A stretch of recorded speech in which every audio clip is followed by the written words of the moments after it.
ശബരിമലയിൽ മകരവിളക്കിനായുള്ള ഒരു കാത്തിരിപ്പ് തുടരുകയാണ്. തിരുമുറ്റത്ത് ഇപ്പോൾ നമ്മോടൊപ്പം ചേരുന്നത് BJP-യുടെ പത്തനംതിട്ട ജില്ലാ പ്രഭാരിയായിട്ടുള്ള രാധാകൃഷ്ണ മേനോനാണ്. സർ നമസ്കാരം.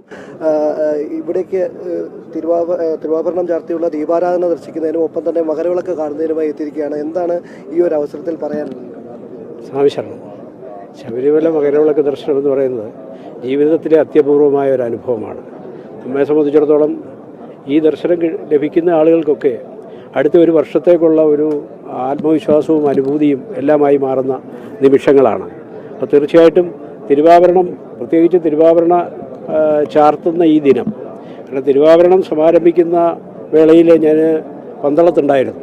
കൃഷ്ണപ്പരുന്ത് വട്ടമിട്ട് പറന്ന് ആ തിരുവാഭരണ പേടകത്തെ യാത്രയാക്കുന്ന, ഒപ്പം ഈ പേടകം ഇവിടെ എത്തുമ്പോൾ അതിനെ പിന്തുടർന്ന് ഇവിടെയും അതേമാതിരി കൃഷ്ണപ്പരുന്ത് അടക്കം എത്തിച്ചേരുന്ന ആ അത്യപൂർവമായ നിമിഷങ്ങൾ ഏതൊരു വിശ്വാസിയെ സംബന്ധിച്ച്, ഭക്തനെ സംബന്ധിച്ച് അവരുടെ ജീവിതത്തിലെ ഒരു വലിയ അനുഭവമാണ്.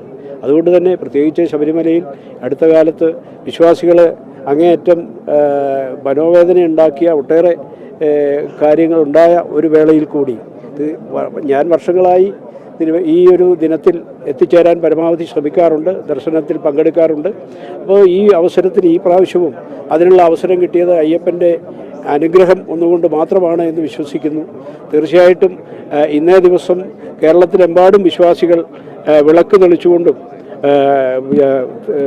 ജംഗ്ഷനുകളിലും വീടുകളിലും എല്ലാം വിളക്ക് തെളിച്ച് മകരസംക്രമം ആചരിക്കാൻ തീരുമാനിച്ചിരിക്കുന്ന ഒരവസരം കൂടിയാണ്. അപ്പോൾ ആ ഒരു അവസരത്തിൽ ഇന്ന് സന്നിധാനത്ത് ദർശനം ലഭിക്കാനുള്ള അവസരം ലഭിച്ചത് ഭാഗ്യമായി കരുതുന്നു.